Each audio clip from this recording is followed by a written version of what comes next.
Que noite difícil a de ontem para quem acompanha as notícias da guerra. O mundo viveu momentos de apreensão depois de um bombardeio contra a maior usina nuclear da Europa, usina que fica na Ucrânia. O ataque provocou incêndio, espalhou medo, gerou indignação de líderes mundiais. Eles pediram um cessar-fogo imediato na guerra iniciada por Vladimir Putin.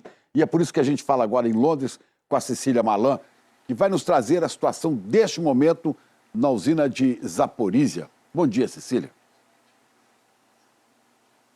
Bom dia, Chico. Bom dia a todos. O incêndio já foi controlado. Felizmente não houve elevação nos níveis de radiação, também não há risco de vazamento. Mas durante algumas horas, a Europa temeu pelo pior.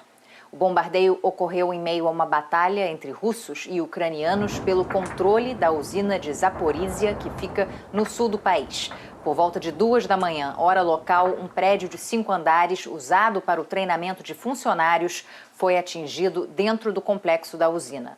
2 seguranças ficaram feridos. Os bombeiros disseram que foram inicialmente impedidos por tropas russas de chegar ao local, mas conseguiram entrar e depois de 4 horas apagaram o incêndio. Autoridades ucranianas atribuíram o ataque aos russos. Já o ministro da Defesa da Rússia responsabilizou o que chamou de sabotadores ucranianos e classificou o ataque como uma provocação monstruosa. Ele também anunciou que suas tropas controlaram a usina e que ela opera normalmente. Mas o chefe da Agência Internacional de Energia Atômica diz que a usina funciona com 60% da capacidade. Ele afirmou que a situação no momento é de normalidade anormal e disse estar muito preocupado com as operações militares em andamento. Ainda de madrugada, o presidente da Ucrânia, Volodymyr Zelensky, postou um vídeo na internet condenando o ataque e alertando sobre o perigo de um grande desastre nuclear. Vamos ver como foi a noite de tensão. Nessas imagens, dá para ver um feixe de luz caindo dentro da usina, o que parece ser um disparo e uma explosão. Depois, muita fumaça e as chamas. Outras imagens mostram o que parecem ser tiros partindo próximos da usina. O presidente ucraniano Volodymyr Zelensky publicou um vídeo numa rede social e acusou Vladimir Putin de terrorismo nuclear. Pediu que os russos interrompam os ataques e avisou que, se houver uma explosão, será o fim de todos na Europa. Ele pediu aos europeus que acordem para a possibilidade de uma catástrofe, como o acidente de Chernobyl, em 1986, e disse que a Rússia é o primeiro país da história a lançar uma bomba contra uma usina nuclear. Em uma rede social, o ministro de Relações Exteriores da Ucrânia, Dmytro Kuleba, afirmou: o exército russo está atirando de todos os lados na usina nuclear. O fogo já começou. Se explodir, será 10 vezes maior que Chernobyl. Os russos devem cessar imediatamente o ataque, permitir a entrada de bombeiros, estabelecer uma zona de segurança. A usina nuclear de Zaporizhia fica no sul do país, próxima à Crimeia. Ela é responsável por cerca de 25% da energia da Ucrânia. No fim da madrugada, um porta-voz da usina e o prefeito da cidade de Enerhodar disseram que os ataques russos pararam. O presidente ucraniano recebeu telefonemas do presidente americano Joe Biden e do primeiro-ministro britânico. Boris Johnson disse que as ações irresponsáveis do presidente Putin podem ameaçar a segurança de toda a Europa. Ele vai pedir uma reunião de emergência no Conselho de Segurança da ONU para as próximas horas. Outros líderes ocidentais também condenaram o bombardeio à usina e pediram o fim imediato das ações militares russas na Ucrânia. O primeiro-ministro canadense classificou o ataque como odioso. A França diz que está muito preocupada com os últimos desdobramentos da guerra. Emmanuel Macron, que conversou ontem com Vladimir Putin, disse estar convencido de que o pior ainda está por vir. Aí no Brasil, o diretor da Comissão Nacional de Energia Nuclear, Ricardo Guterres, disse que não há uma emergência nuclear na Ucrânia, mas que o ataque causa preocupação. Uma planta nuclear, ela possui uma série de sistemas de segurança que faz com que a usina opere de maneira segura.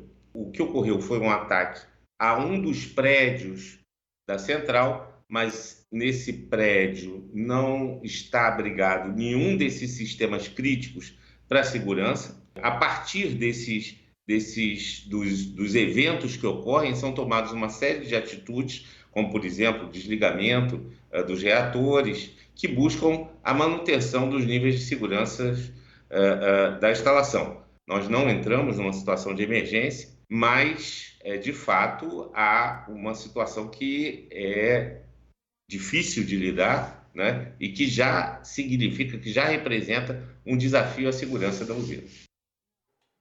Isso aí é Zaporizhzhia, que fica no centro-sul do país. Agora, enquanto isso, os combates continuam em outras regiões da Ucrânia, né, Cecília? Muitas vidas estão sendo perdidas. Já são 9 dias de guerra. Já são 9 dias de guerra, Chico. E cidades da Ucrânia continuam sob intenso bombardeio.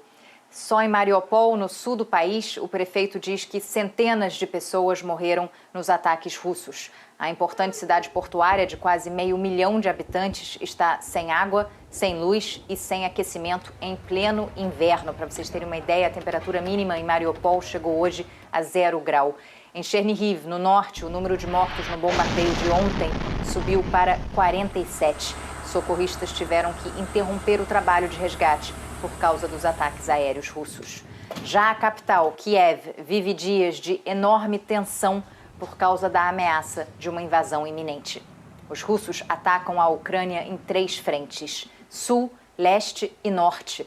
Até agora, a única grande cidade que a Rússia controla é Kherson, perto do Mar Negro, no sul. Os refugiados da guerra, que já passam de 1 milhão, deixam o país pelo oeste em direção a outras nações europeias. Ontem, negociadores russos e ucranianos chegaram a um acordo para criar corredores humanitários para a retirada de civis das zonas de conflito, mas ainda não está claro quando eles serão criados nem onde. Hoje, a Ucrânia disse que não vai divulgar a data nem o local da próxima rodada de negociações. Os ucranianos pedem um cessar-fogo imediato. Que vem o diálogo. Obrigado, Cecília. E acabam de chegar da Europa mais detalhes desse ataque à maior usina nuclear do continente, num dos episódios mais assustadores dessa guerra na Ucrânia. Cecília Malan, de Londres, tem as informações. Cecília. Chico, a Agência Nuclear Estatal da Ucrânia anunciou agora há pouco que 3 soldados ucranianos morreram e outros 2 ficaram feridos no ataque. Eles participavam da batalha pelo controle da usina. Um projétil atingiu um prédio de treinamento, provocando um incêndio que levou pânico mundo afora por causa do risco de acidente. O presidente Volodymyr Zelensky culpou ações irresponsáveis de Vladimir Putin e acusou a Rússia de promover terrorismo nuclear. O ministro da Defesa russo apresentou outra versão e culpou o que chamou de sabotadores ucranianos.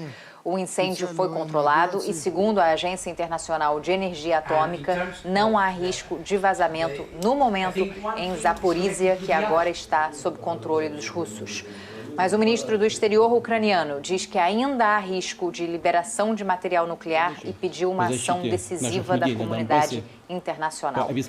O homem por trás dessa guerra falou agora há pouco. Vladimir Putin pediu que os países vizinhos normalizem as relações com a Rússia, mas que eles não devem escalar a situação impondo novas sanções. Na Ucrânia, não é só o presidente Zelensky que resiste, o ex-presidente Petro Poroshenko, que a gente vê aí nas imagens, também não saiu de Kiev e está pegando em armas para defender o seu país. O Conselho de Direitos Humanos das Nações Unidas aprovou hoje uma resolução condenando as violações atribuídas aos russos durante a invasão. Uma investigação vai ser aberta. Chico. Obrigado, Cecília.